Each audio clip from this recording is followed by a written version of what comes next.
देख रहे हैं आमने सामने नूरुल आरफीन के साथ। अस्सलाम वालेकुम नाज़रीन, मैं हूं नूरुल आरफीन सिद्दीकी और आप देख रहे हैं प्रोग्राम आमने सामने। बिलाखिर NA 120 का वो ज़िमनी इंतखाब जिसका बहुत चर्चा था, जिसके बारे में बड़ी चहमगोइयाँ हो रही थी, इंतखाब इज़ ओवर नाउ। अब तक गैर सरकारी और गैर हतमी नताइज मौसूल हो चुके हैं और हस्ब तवक्को नून लीग की हिमायत याफ्ता उम्मीदवार मोहतरमा कुलसूम नवाज़ साहिबा फातह करार पाई हैं। तहरीक इंसाफ को शिकस्त हो गई है।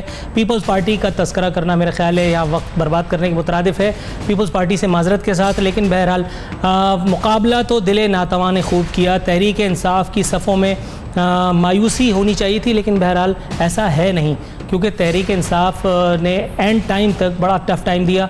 इस बात की उम्मीद की जा रही थी कि तहरीक इंसाफ शायद इस शिकस्त से बुरी तरह हौसले टूट जाएंगे, उनके पस्त हो जाएंगे लीडर्स के, उनके सपोर्टर्स के, लेकिन अभी तक ऐसा कुछ देखने में नहीं आ रहा। ये अलग बात कि इलेक्शन कमीशन की अफादियत पर उस पर सवालात उठा दिए गए हैं। इमरान खान साहब ने, तहरीक इंसाफ ने इलेक्शन कमीशन के ख़िलाफ़ सुप्रीम कोर्ट जाने का ऐलान कर दिया है। इमरान खान साहब का तहरीक इंसाफ का अगला मूव क्या होगा, और क्या ये एक इंतखाबी फ़तह PMLN की, और क्या ये एक इंतखाबी शिकस्त PTI की मियाँ साहब की नाअहली के मसले को हल करने में कामयाब हो सकेगी? क्या एक इस शिकस्त से इमरान खान को, जितना उनको लोग जानते हैं, क्या इससे उनकी ज़ील को, उनकी स्पिरिट को शिकस्त दी जा सकेगी? ये हमारा आज का मौजू।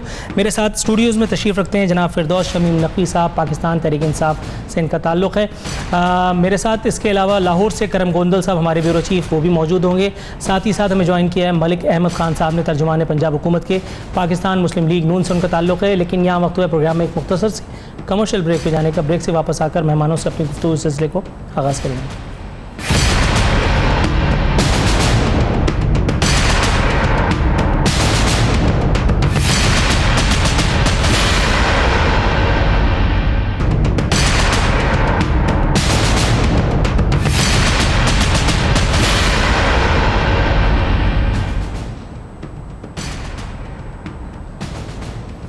वेलकम बैक नाज़रीन। इस मुख्तसर से तवील प्रोग्राम में एक बार फिर आपको खुशामदीद कहते हैं। मुख्तसर सा इसलिए क्योंकि प्रोग्राम शुरू करते ही ख्वाजा साद रफ़ी साहब की ब्रेकिंग न्यूज़ आ गई, और तवील इसलिए क्योंकि मैं बहुत देर तक बोलने की कोशिश करूँगा। अब बहुत सारी बातें उन्होंने अपनी प्रेस कॉन्फ्रेंस में कही हैं। अब मेरा ख्याल है पाकिस्तान तहरीक इंसाफ वालों को ये मुझे क्यों निकाला का मॉडिफाइड वर्जन लगा होगा।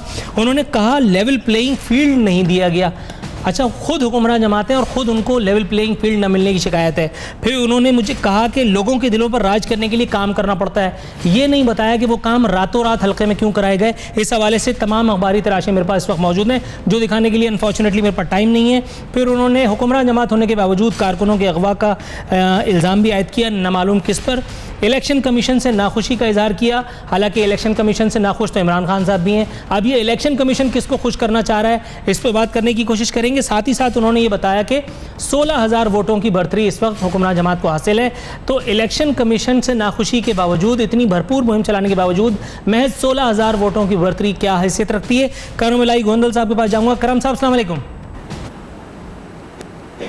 वालेकुम अस्सलाम। सर, मैंने जितनी बातें की हैं मेरा ख्याल है आपने सुन लिया होगा। मुख्तसर सा वक्त है, लेकिन ज़रा मुख्तसर से वक्त में मुझे ज़रा पुरअसर सा कोई तज्जिया इनायत कीजिए। लेवल प्लेइंग फील्ड नहीं दी, लोगों के दिलों पर राज करने के लिए काम करना पड़ता है, कारकुनों का अगवा, इलेक्शन कमीशन से नाखुश, और एंड रिजल्ट 16,000 वोटों की बढ़तरी।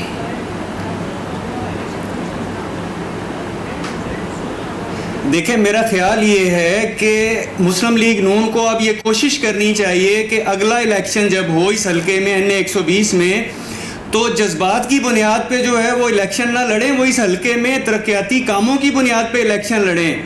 ख्वाजा साहब ने फरमाया कि लाहौर का नक्शा बदल दिया है, लेकिन NA 120 का नक्शा नहीं बदला है। आर्सेनिक की वहाँ ज़ेरे ज़मीन पानी में सबसे ज़्यादा मिकदार है, वो संख्या मिला पानी पी रहे हैं। सेहत और एजुकेशन की फैसिलिटीज वहाँ पे नहीं है, सबसे पसमानदा और नेग्लेक्टेड एरिया है। लेकिन सर, जब लोगों को एतराज नहीं है तो मैं और आप क्यों शोर शराबा कर रहे हैं? जब लोगों को एतराज नहीं है तो मैं और आप क्यों सवाल उठा रहे हैं? लोगों ने फतह का ताज तो नून लीग के सर पर रखा है, ये तो तय हो गया।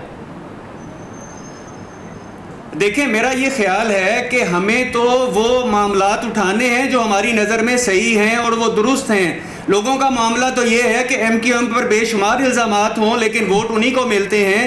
पीपल्स पार्टी जो है वो लियारी को जो है खंडर बना दिया, वोट उन्हीं को मिलते हैं। अगर लोग जो है वो गलत समत पे जा रहे हैं तो हमें जो मीडिया पर्सन हैं, अगर हमें अल्लाह ने शऊर अता किया है तो हमें सही बात करनी चाहिए। एक तो मुस्लिम लीग नून के हवाले से ये कि आइंदा इलेक्शन NA 120 में जज्बात की बुनियाद पे ना लड़ा जाए कि माँ बीमार है और आप सबकी माँ है और उसको आप वोट दीजिए, बल्कि आप ये बताएं कि इस हल्के में लोगों को आपने क्या क्या प्रोवाइड किया है। दूसरी बात जो है वो PTI के लिए और वो बहुत इंपॉर्टेंट है। यास्मीन राशिद साहबा ने कहा कि वो पिटीशन दायर करेंगी अदालत में। मेरा उनको मशवरा है कि पहले वो पिटीशन दायर करें इमरान खान की अदालत में कि उनके पार्टी के लीडर्स ने उन्हें हराया है।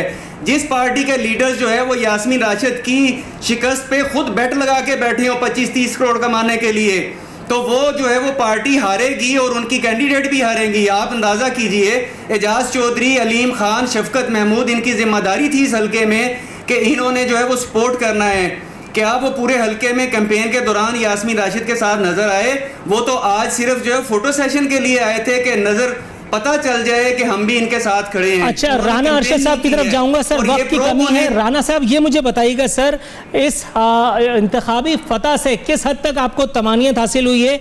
आपके ख्याल में ये जो लोगों ने आपको फतह का ताज पहनाया है, क्या महज 16,000 वोटों की फतह के लिए ही मेहनत की गई थी, और क्या ये फतह आपको मियां साहब की नाअहली का जो गम है वो भुलाने के लिए कायल कर पाएगी? बिस्मिल्लाहिर्रहमानिर्रहीम। मैं आपका इंतहाई मशकूर हूँ। गोंदल साहब ने बड़ी फहम फरास्त के साथ बात की। मेरा ख्याल है गोंदल साहब की बात का जवाब तो वो है जो ये कहते थे कि जी तख्ते लाहौर पर पूरे पंजाब और पूरे पाकिस्तान के फंड लग गए हैं। ये उनके लिए जवाब काफ़ी है कि लाहौर में मेगा प्रोजेक्ट्स हुए हैं और काम होने की बहुत सी गुंजाइश मौजूद है।